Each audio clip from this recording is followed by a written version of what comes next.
Mheshimiwa Rais anasema tuangalie umuhimu wa kubadilisha mfumo huu VETA kuvaa sare.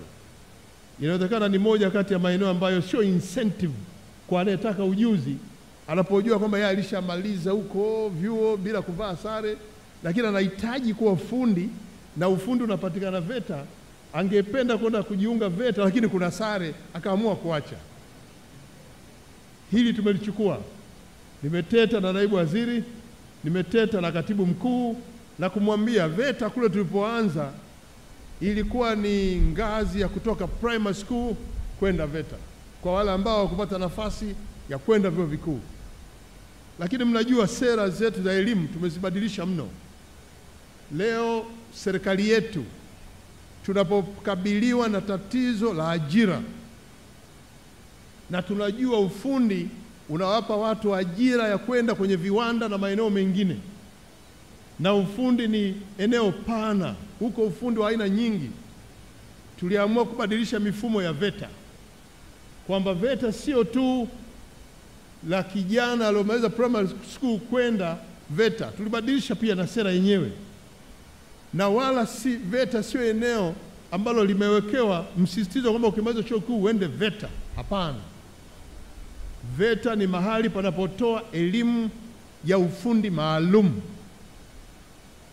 na yeyote anayetaka kuwa fundi anaweza kwenda kuupata ufundi hapo. Sasa hapa na hofu kusema hata wa vyuo vikuu, kwa sababu mjadala sio karudi tena. Lakini bado ukiona ni muhimu kujua umeme na namna kuingiza ndani ya nyumba na kuufunga kwa ustadi na kwa ubora, ufundi huu sisi tumepeleka ufundisho kule VETA. Ukitaka kuwa fundi bora wa magari,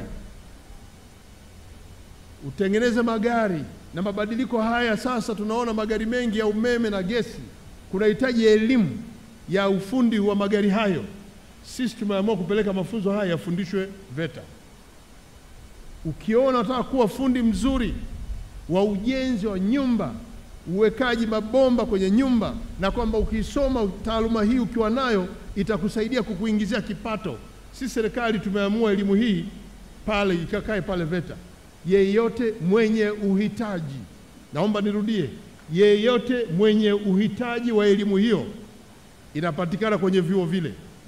Kwa hiyo unaweza ukaamua kwenda au ukaamua kutokwenda, lakini eneo muhimu sana kwa ajili ya kupata ufundi na uweze kuanzisha kitengo chako, ukajiajiri au ukaajiri wengine wakawa mnafanya hilo.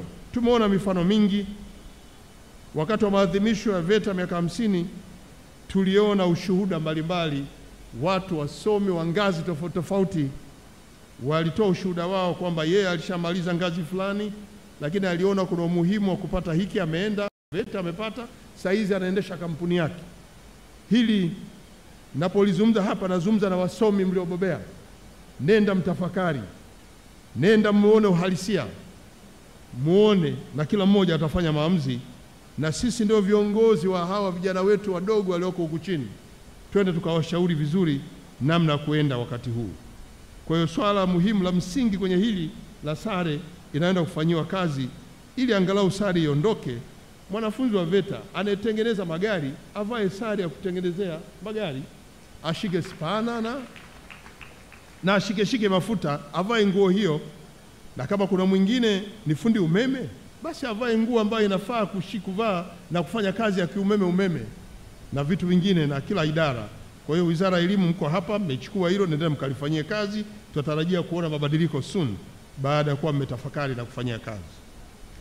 Ndugu wanavyuo, baada ya ufafanuzi wa maelezo haya, nayo maelekezo maalum kwenye maeneo mengi ambayo kwangu naona ni ya